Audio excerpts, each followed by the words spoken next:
بسم اللہ الرحمن الرحیم۔ عبداللہ بن زمع رضی اللہ عنہ بیان کرتے ہیں کہ جب رسول اللہ صلی اللہ علیہ وآلہ وسلم کی بیماری بڑھ گئی اور میں مسلمانوں کی ایک جماعت کے ساتھ آپ صلی اللہ علیہ وآلہ وسلم کی خدمت میں حاضر تھا کہ حضرت بلال رضی اللہ عنہ نے آپ کو نماز کے لیے بلایا۔ آپ صلی اللہ علیہ وآلہ وسلم نے فرمایا، کسی سے کہہ دو کہ وہ لوگوں کو نماز پڑھا دے۔ عبداللہ بن زمع رضی اللہ عنہ کہتے ہیں کہ میں نکلا تو حضرت عمر رضی اللہ عنہ موجود تھے،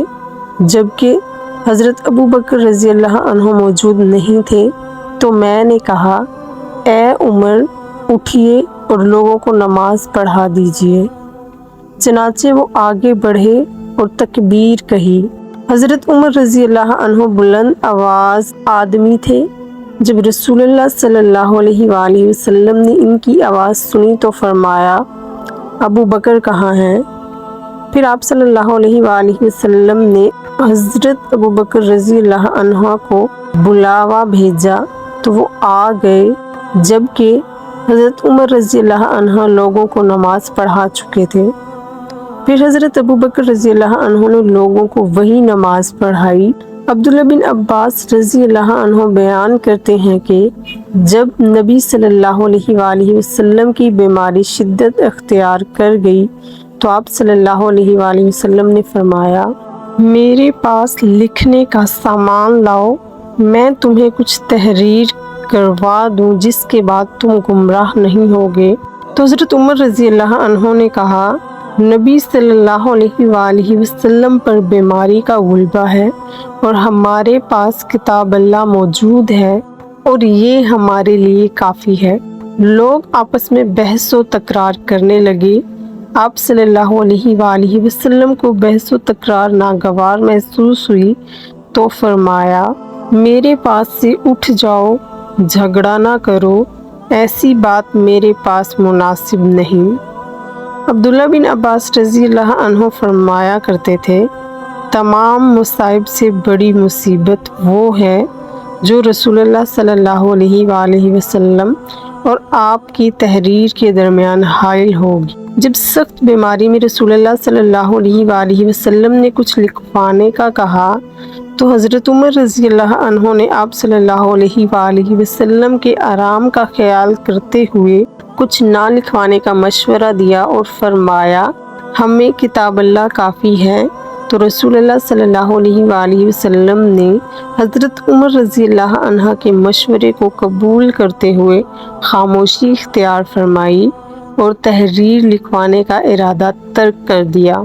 ایسی بات نہیں ہے کہ رسول اللہ صلی اللہ علیہ وآلہ وسلم تحریر لکھوانا چاہتے تھے،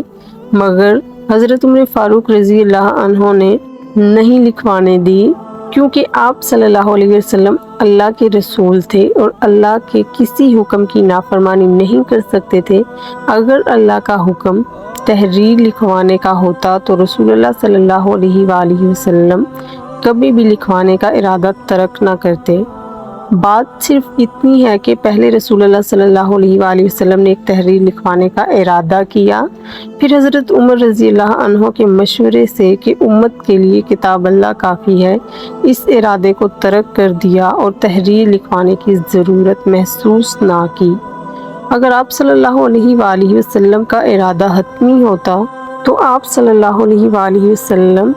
حضرت عمر رضی اللہ عنہ کو خاموش کروا دیتے اور جو کچھ لکھوانا چاہتے تھے وہ ضرور تحریر کرواتے۔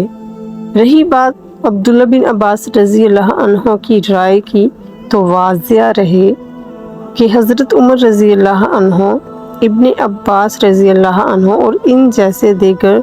فقہا صحابہ اکرام رضی اللہ عنہ سے زیادہ بڑے فقیہ تھے۔ جب رسول اللہ صلی اللہ علیہ وآلہ وسلم فوت ہوئے تو صحابہ اکرام کو بڑا صدمہ پہنچا۔ بلا شبہ یہ بہت بڑا صدمہ تھا، بالخصوص حضرت عمر رضی اللہ عنہ کے لیے یہ انتہائی دل دوست سانحہ تھا۔ چنانچہ انس بن مالک رضی اللہ عنہ بیان کرتے ہیں کہ رسول اللہ صلی اللہ علیہ وآلہ وسلم کی وفات کے دن حضرت عمر رضی اللہ عنہ کھڑے ہوئے اور فرمانے لگے، بے شک رسول اللہ صلی اللہ علیہ وآلہ وسلم فوت نہیں ہوئے، بلکہ ان کی طرف ایک بلاوا آیا ہے، جس طرح موسیٰ علیہ السلام کی طرف اللہ تعالیٰ کی طرف سے بلاوا آیا تھا اور وہ اپنی قوم سے 40 راتوں تک غائب رہے تھے۔ اللہ کی قسم مجھے پوری امید ہے کہ رسول اللہ صلی اللہ علیہ وآلہ وسلم زندہ رہیں گے، یہاں تک کہ منافقین جو یہ سمجھے بیٹھے ہیں کہ رسول اللہ صلی اللہ علیہ وآلہ وسلم وفات پا گئے ہیں، ان کے ہاتھ اور ان کی زبانیں کاٹ ڈالیں گے۔ سیدہ عائشہ رضی اللہ عنہ بیان کرتی ہیں کہ جب ابو بکر رضی اللہ عنہ کو رسول اللہ صلی اللہ علیہ وآلہ وسلم کی وفات کا علم ہوا تو وہ اپنی قیام گاہ مقام سق سے گھوڑے پر سوار ہو کر آئے اور پھر سواری سے اتر کر مسجد میں داخل ہوئے اور کسی سے کوئی بات نہ کی، یہاں تک کہ حضرت عائشہ رضی اللہ عنہ کے حجرے میں داخل ہوئے اور رسول اللہ صلی اللہ علیہ وآلہ وسلم کی طرف گئے۔ آپ صلی اللہ علیہ وآلہ وسلم کی نعش مبارک ایک یمنی چادر سے ڈھکی ہوئی تھی۔ آپ رضی اللہ عنہ نے آپ صلی اللہ علیہ وآلہ وسلم کے چہرے مبارک سے کپڑا ہٹایا اور جھک کر آپ صلی اللہ علیہ وآلہ وسلم کو بوسہ دیا اور رونے لگے، پھر فرمایا، میرے ماں باپ آپ پر قربان ہوں، اللہ کی قسم اللہ تعالیٰ آپ پر 2 موتیں جمع نہیں کرے گا، جو ایک موت آپ کے مقدر میں تھی وہ آپ پر آ چکی ہے۔ عبداللہ بن عباس رضی اللہ عنہ بیان کرتے ہیں کہ پھر ابو بکر رضی اللہ عنہ باہر نکلے اور دیکھا کہ حضرت عمر رضی اللہ عنہ لوگوں سے گفتگو کر رہے ہیں، تو حضرت ابو بکر رضی اللہ عنہ نے کہا، اے عمر بیٹھ جاؤ، لیکن عمر رضی اللہ عنہ نے بیٹھنے سے انکار کر دیا۔ اتنے میں لوگ حضرت عمر رضی اللہ عنہ کو چھوڑ کر حضرت ابو بکر رضی اللہ عنہ کے پاس آ گئے۔ ابو بکر رضی اللہ عنہ نے فرمایا، اما بعد، تم میں سے جو محمد صلی اللہ علیہ وآلہ وسلم کی عبادت کرتا تھا تو اسے معلوم ہونا چاہیے کہ محمد صلی اللہ علیہ وآلہ وسلم فوت ہو چکے ہیں، اور جو اللہ کی عبادت کرتا تھا تو اللہ ہمیشہ زندہ رہنے والا ہے، اسے کبھی موت نہیں آئے گی۔ اللہ تعالیٰ نے خود فرمایا ہے، اور نہیں ہے محمد مگر ایک رسول، بے شک اس سے پہلے کئی رسول گزر چکے، تو کیا اگر وہ فوت ہو جائیں یا قتل کر دیے جائیں تو تم اپنی ایڑیوں پر پھر جاؤ گے، اور جو اپنی ایڑیوں پر پھر جائے